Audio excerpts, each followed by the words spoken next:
gusto al doctor Jorge Patpatian. ¿Cómo te va, Jorge? Bienvenido. ¿Cómo estás, Daniel? Un gusto. Él es médico, es sexólogo, tiene cantidad de publicaciones, entre ellas hay dos que yo destaco, que es el rol de los padres en la educación sexual de sus hijos, y otro es cómo superar la depresión. Y bueno, la convocatoria hoy de Jorge es justamente para hablar de salud mental de los uruguayos. ¿Qué le pasa a la salud mental de los uruguayos? ¿Cómo estamos posicionados? ¿Cómo estamos parados hoy?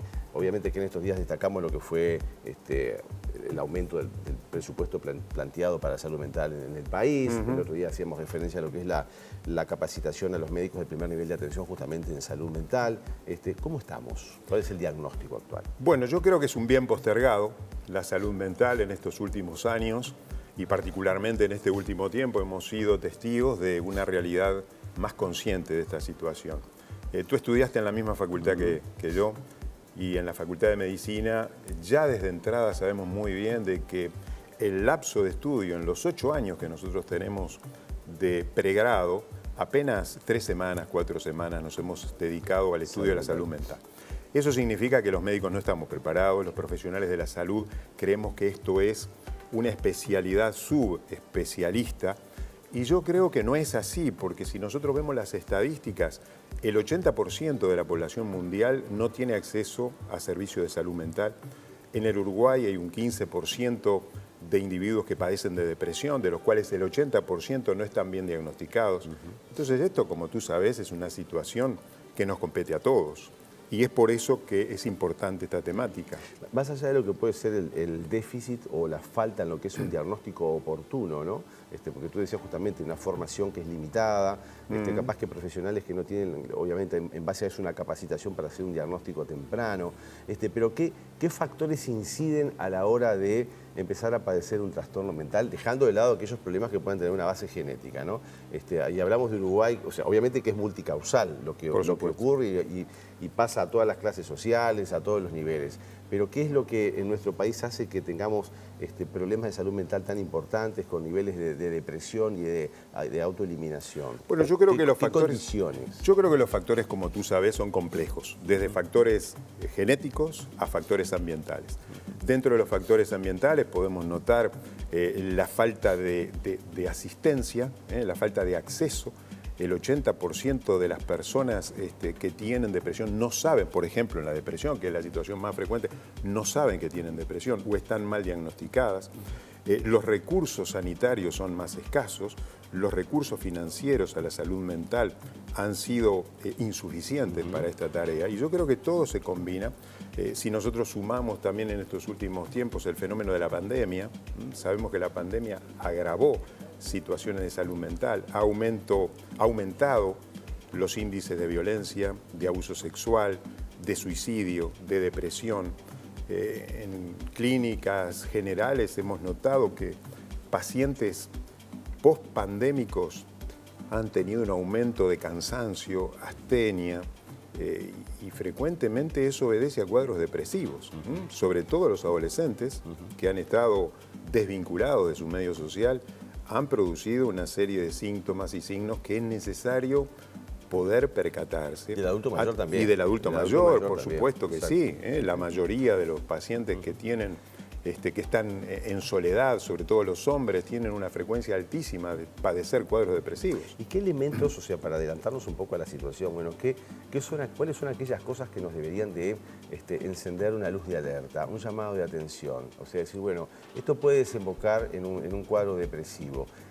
¿Cuáles son las cosas que en un contexto de familia, de vínculo de pares, en un centro de estudio, compañeros, dirán, esto implica que tomemos el toro por las guampas? Bueno, yo creo que hay que definir que el problema de la salud mental no es algo transitorio. Por ejemplo, si vamos al fenómeno de la depresión no es un momento, la depresión es un estado. Ese estado es continuo, es progresivo, y si no tiende al tratamiento, evidentemente que va a producir un empeoramiento. Ahora, ¿cuáles son los síntomas premonitorios que nosotros como médicos nos podemos dar cuenta para que un paciente estamos sospechando un cuadro depresivo? Bueno, yo creo que en primer lugar hay que ver las áreas totales del individuo, desde lo físico, lo psicológico, lo social, hay que ver también lo vincular, Es decir, cómo esa persona está sintiéndose desde el punto de vista de sus motivaciones, cómo se siente por dentro, está cansado, y el cansancio, tú sabes que en un cuadro viral, en un cuadro médico, el cansancio es nocturno, la persona se levanta cansada, no puede emprender sus tareas habituales. No, hay una desmotivación. Está desmotivado. Si le preguntás cómo se siente inferiorizado, se compara con las demás personas, está en una situación que no quiere ir a trabajar, su higiene personal cambia, su carácter, su forma de reaccionar ante la vida cambia, sus vínculos afectivos cambian.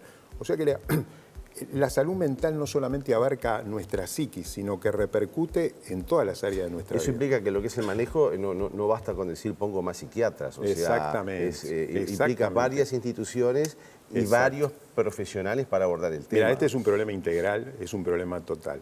Si nosotros vamos al Uruguay, vamos a notar que en el Uruguay tenemos aproximadamente unos 600 psiquiatras. ¿Tú te podés imaginar que 600 psiquiatras pueden tratar a más de 300 o 400 mil personas que padecen depresión? Es imposible. Eso significa que los que estamos trabajando en el área de la salud tenemos que tener una formación mucho más categórica, firme, mucho más certera de lo que realmente es el problema de salud mental. Y lamentablemente la medicina no nos ha preparado, porque nos hemos enfocado en lo físico y tampoco la cultura y el ambiente nos ha ayudado. Porque siempre que pensamos... Se estigmatiza también a aquel que va al psiquiatra, ¿no? O yo no estoy loco, no tengo por qué ir al psiquiatra. Exactamente. Entonces, todo esto está contribuyendo a que nuestra realidad sobre el problema de salud mental en el mundo y particularmente en Uruguay sea con una visión muy corta de la realidad. ¿La tecnología tiene alguna influencia, por ejemplo, en los más jóvenes? Sí. La adicción a los videojuegos o a cantidad de situaciones que, bueno, este mundo que avanza y que avanza nos va sumergiendo a veces en determinados hábitos. Sin duda que es un área de un factor de riesgo importante. Hoy estamos viviendo cuadros que tienen que ver con situaciones virtuales de chicos que se pasan horas y horas frente a la pantalla, ya sea su laptop, su celular, duermen menos, estudian menos, su rendimiento académico es menor, tienen falta de sueño. Todas estas cosas contribuyen como factor de riesgo para que algo desemboque en una sintomatología. Y si le sumamos a eso las sustancias adictivas, como productoras también de factores en problemas de salud mental, bueno, llegamos a la conclusión de que esto es un tema que debemos hincarle el diente. Justamente para ir terminando, salud mental, un bien postergado, es un congreso latinoamericano que se va a realizar aquí en Montevideo, 20, 21 y 22 de octubre en el Radisson Victoria Plaza, con la participación de destacados profesionales. Incluso me decías alguien que viene de Estados Unidos, que es un capo en la temática. Bueno, ¿no? Tenemos más de 10 oradores extranjeros que vienen desde el exterior. Uno de ellos, el doctor Stefan Spahn, es el decano de la Universidad de Houston en la Cátedra de Medicina Familiar. Hay muchos uruguayos, colegas que lo conocen muy bien porque se han formado en medicina familiar. Y bueno, viene también Alejandro de Barbieri, que es muy conocido en los medios, y hay otros colegas también que nos van a versar sobre temas que están capacitados sobre esta temática. Damos un teléfono, si me permitís. Bueno, muy bien, sí. El 092-274-860. Perfecto. 092-274-860. Se pueden comunicar con nosotros y con gusto le vamos a dar mayor información. Un gusto, Jorge, muchas gracias por haber compartido Daniel, gracias esta a ti. conversación.